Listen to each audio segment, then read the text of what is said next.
What is going on, guys? It's Bucky and welcome back to your 37th XHTML and CSS tutorial. And in this tutorial, as promised, I'm going to be talking to you guys about a different kind of positioning, and that's called relative positioning.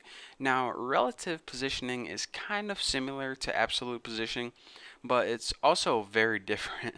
So you're saying, how can it be similar and extremely different? But it is. So let me go ahead and show that to you guys. Let's go ahead and first make a couple paragraphs on the screen. So P and just go ahead and write first. Let me just go ahead and copy this. Make like 4 paragraphs or something. That'll be fine. First, second, third, and fourth. But give this third one an ID. Oops. I'm computer programming. In computer programming, you put equal sign twice, and that's what I thought I was doing. So anyways, ID equals third. By the way, you guys should check out my computer programming tutorials. They're pretty cool. That's just a side note. But anyways, now for our third paragraph, let's first of all give it absolute positioning because that's what we know already. So in order to do that, go ahead and make your ID third and go ahead and give it a border of like, whoa, definitely spelled that wrong. Border 1 pixel solid green. That'll make it easy to see. And what else can we do? Position absolute. And now let's go ahead and move it top 60 pixels and also left 30 pixels.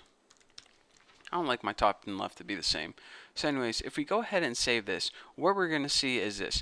We're going to see 4 paragraphs on the screen, and then we're going to see that third paragraph move 60 pixels down from this top point right here and 30 pixels right. So somewhere right in there.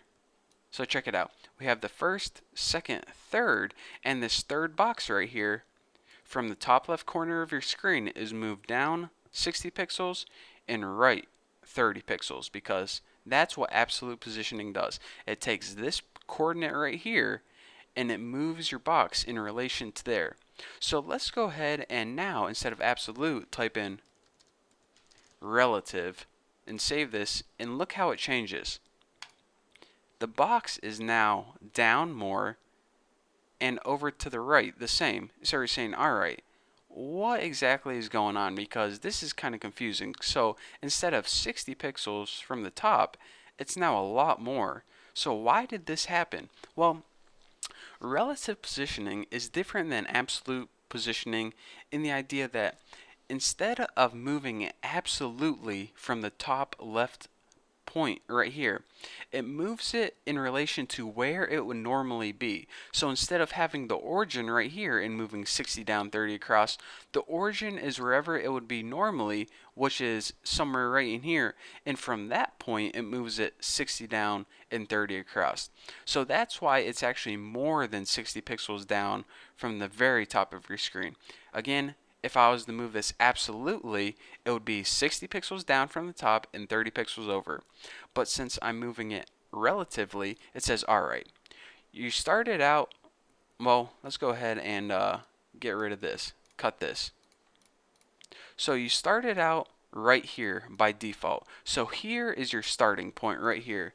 And now you have this CSS rule that says, I want to move this 60 pixels down from where I was relative and also 30 pixels over. So it's going to take it from right here, move it 60 down and 30 over. So that's why it ends up right here. So anyways, that's the difference between absolute and relative. Absolute moves it from the top left point on your screen, and relatives move it from where it was in relation to the rest. So now you can see that we come across another problem that it doesn't really help to, you might be saying, all right, I'm just going to make everything relative then instead of absolute because relative is better. Well, we come across this problem. You see, instead of just taking this piece out right here and continuing the flow where first, second, fourth, instead of just moving this fourth up and filling in the gap, we now have a space or a gap of where that box used to be right here. So with absolute, we came across the problem of things overlapping. And now relative, we come across the problem of whenever we take something out from the natural flow, we have a huge gap of where it used to be, and it doesn't look like anything really fits in there. So anyways, keep those in mind whenever you're using these two different types of positioning. And by the way, let me say this. People usually don't lay out a web page all absolute or all relative. This isn't like a choice where you choose one or the other. Yes, you can make an entire web page all absolute or all relative, but you usually use them in conjunction with one another. For example, you might have your outside box relative and every inside box inside that would be absolute. That is a common technique that people use. But anyways, I just want to, get that in your head, because in case you thought I was teaching guys the different ways of laying out a website, don't think like that. Think, how can I use these techniques together in order to give my webpage the look that I need to achieve? So anyways, there is one last type of positioning that I'm going to be teaching you guys about, and then after that I'm going to show you guys how to tie everything together and give your website the exact look and feel that you guys want. And it's going to be awesome. You guys are going to be making beautiful websites in no time. So for now, thank you guys for watching. Don't forget to subscribe, and I'll see you in the upcoming videos.